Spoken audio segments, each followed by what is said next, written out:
Welcome to the pepper cooking ചാനലിലേക്ക് എല്ലാവർക്കും സ്വാഗതം. ഇന്ന് നമ്മൾ ചെയ്യാൻ പോകുന്നത് ഏറ്റവും എളുപ്പത്തിലും നല്ല സോഫ്റ്റുമായിട്ടുള്ള ഇഡ്ഡലി എങ്ങനെ തയ്യാറാക്കാം എന്ന് നമുക്ക് നോക്കിയാലോ. അപ്പോൾ നമ്മൾ ഉണ്ടാക്കാൻ പോകുന്നത് ഇഡ്ഡലിയാണെന്ന് മനസ്സിലായല്ലോ. അപ്പോൾ ഇഡ്ഡലിക്ക് നല്ല സോഫ്റ്റ് ആയിരിക്കണം. ചിലപ്പോൾ നമ്മൾ ഉണ്ടാക്കി കഴിഞ്ഞാൽ അത് കല്ല് പോലെ ഇരിക്കും. പക്ഷേ ഇത് കല്ലൊന്നുമല്ല, നല്ല സോഫ്റ്റായ ഒരു ഇഡ്ഡലി ഉണ്ടാക്കാൻ എങ്ങനെ ഉണ്ടാക്കാം, അതിന് എടുക്കുന്ന അരിയുടെയും ഉഴുന്നിൻ്റെയും ഒക്കെ കൂടെ വേറൊരു സാധനം കൂടെ ചേർക്കുന്നുണ്ട്. നിങ്ങൾ വിചാരിക്കുക അവലല്ല കേട്ടോ, വേറൊരു സാധനമാണ് ചേർക്കുന്നത്. അത് നമ്മൾ എടുക്കുമ്പോൾ കാണിച്ചു തരാം. അപ്പോൾ നമുക്ക് ആദ്യം തന്നെ അരി ഉഴുന്നല്ലേ വെള്ളത്തിടേണ്ടത്. അപ്പോൾ അത് എങ്ങനെ ചെയ്യണമെന്നുള്ളത് നോക്കാം. ആദ്യം തന്നെ നമുക്ക് 1 കപ്പ് പച്ചരി, നമ്മൾ ഏത് പാത്രത്തിനാണോ അളക്കുന്നത് അതിൽ തന്നെ 1/4 കപ്പ് പുഴുക്കലരി കൂടെ ചേർക്കണം. 1/4 കപ്പ് പുഴുക്കലരി, അതായത് നമ്മൾ ചോറ് വെക്കാനൊക്കെ ഉപയോഗിക്കുന്ന അരി. അത് ഏത് ടൈപ്പ് അരി ആയാലും കുഴപ്പമൊന്നുമില്ല. 1/4 കപ്പ് ഉഴുന്ന്. പിന്നെ നമുക്ക് വേണ്ടത് 1 കപ്പ് മലരാണ്, മലര്. അപ്പോൾ ഇത് നമുക്ക് ഇപ്പം വെള്ളത്തിലിടേണ്ട ആവശ്യമില്ല. ഇത് നമ്മൾ അരയ്ക്കുന്നതിന് ഒരു 10 മിനിറ്റ് മുന്നേ വെള്ളത്തിലിട്ട് വെച്ചാൽ മതിയാവും. നമ്മുടെ അരിയിലേക്ക് ഒരു 1/4 ടീസ്പൂണോളം ഉലുവ. ഇനി ഇത് നമുക്ക് വെള്ളം ഒഴിച്ച് അരിയും ഉഴുന്നും നന്നായിട്ട് കുതിരാൻ വെക്കാം. നമ്മുടെ സോഫ്റ്റ് ഇഡ്ഡലി ഉണ്ടാക്കാനായിട്ട് എല്ലാ സാധനങ്ങളും വെള്ളത്തിലിട്ട് വെച്ചതെല്ലാം നന്നായിട്ട് കുതിർന്ന് വന്നിട്ടുണ്ട്. ഇനി നമുക്കിതൊന്ന് അരച്ചെടുക്കാം. ആദ്യം തന്നെ നമുക്ക് ഉഴുന്നിട്ട് കൊടുക്കാം. ഉഴുന്നരയ്ക്കാൻ ആവശ്യമായ വെള്ളവും ചേർത്ത് കൊടുക്കാം.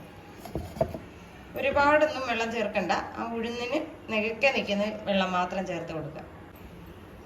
ഉഴുന്നത് അരച്ചുകൊണ്ട് വന്നിട്ടുണ്ട്. നമുക്കിനി അരിയും നമ്മുടെ മലരും ഒന്നിച്ചിട്ട് അരച്ചെടുക്കണം. അരച്ചു കൊണ്ടുവന്നിട്ട് കാണാം. ഇനി നമുക്കിതിലേക്ക് അരി ഇട്ട് കൊടുക്കാം.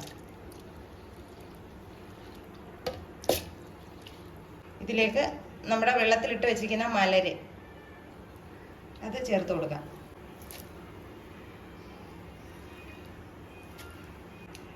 ഇതിലേക്ക് വളരെ കുറച്ച് മാത്രം വെള്ളം ചേർത്ത് കൊടുത്താൽ മതി. അതായത് അരി മുങ്ങി കിടക്കണം. അരച്ചിട്ട് നമുക്ക് കുറച്ച് നോക്കി വേണം നമ്മൾ ഇതിനകത്ത് വെള്ളം ചേർത്ത് കൊടുക്കാൻ. നമ്മുടെ അരിയും മലരും കൂടെ അരച്ചത് ഇത് ചേർത്ത് കൊടുക്കാം.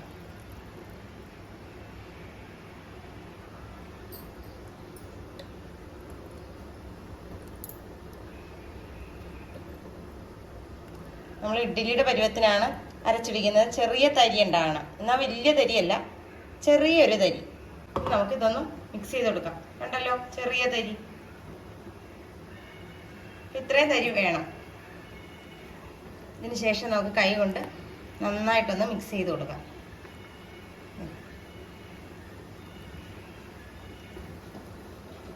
നന്നായിട്ട് മിക്സ് ചെയ്തെങ്കിൽ മാത്രമേ ഇത് നന്നായിട്ട് പൊങ്ങി വരത്തുള്ളൂ. ഇത് കൈ കൊണ്ട് തന്നെ നമ്മൾ നന്നായിട്ട് മിക്സ് ചെയ്ത് കൊടുക്കണം. നമ്മുടെ മാവ് നന്നായിട്ട് ഞാൻ മിക്സ് ചെയ്ത് വെച്ചിട്ടുണ്ട്. നിങ്ങൾക്ക് ഈ സ്റ്റേജിൽ വേണമെങ്കിലും ഉപ്പ് ചേർക്കാം, അല്ലെങ്കിൽ രാവിലെ നമ്മൾ ഉണ്ടാക്കാൻ നേരത്താണേലും ഉപ്പ് ചേർക്കാം. പിന്നെ നമ്മുടെ ഇഡ്ഡലിയുടെ പരുവം നോക്കുന്നത് പറഞ്ഞാൽ ഇതുപോലൊരു പ്ലേറ്റ് എടുക്കുക. എന്നിട്ട് നമ്മുടെ മാവ് ഒന്ന് ഒരു തുള്ളി വീണെടുത്ത് നിൽക്കണം. കണ്ടോ, പരക്കാതിരിക്കണം. അപ്പം അതാണ് അതിൻ്റെ പരുവം. നമ്മുടെ ഇഡ്ഡലിയുടെ ബാറ്റർ എല്ലാം ഇവിടെ റെഡിയായി വന്നിട്ടുണ്ട്. കണ്ട, ഇതുപോലെ പൊങ്ങി വരണം, നല്ല രീതിയിൽ പൊങ്ങി വരണം. ഇനി നമുക്കിതിലേക്ക് ആവശ്യമായ ഉപ്പ് ചേർത്ത് കൊടുക്കാം. ഉപ്പ് ചേർത്ത് കഴിഞ്ഞാൽ നമുക്ക് നന്നായിട്ടൊന്ന് ഇളക്കാം. ഇങ്ങനെ പൊങ്ങി കിട്ടിയാൽ മാത്രമേ നമ്മുടെ ഇഡ്ഡലി സോഫ്റ്റായി വരത്തുള്ളൂ.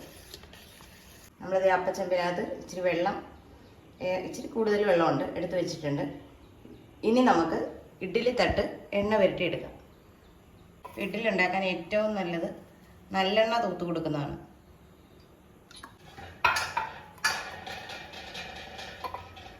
ഇങ്ങനെ നല്ലെണ്ണ ഒന്ന് എല്ലാ കുഴികളിലും നല്ലോണം തൂത്ത് കൊടുക്കുക. ആദ്യം തന്നെ നമുക്കൊരു തട്ട് അതിലേക്ക് ഇറക്കി കൊടുക്കാം. അതിനുശേഷം നമുക്ക് മാവ് എല്ലാ കുഴികളിലും കോരി ഒഴിക്കാം. കോരി ഒഴിക്കുന്നതിന് മുമ്പ് ഒന്നുകൂടെ മാവ് നന്നായിട്ട് ഇളക്കണം. ഇളക്കിയതിന് ശേഷം കോരി ഒഴിച്ചെടുക്കുക.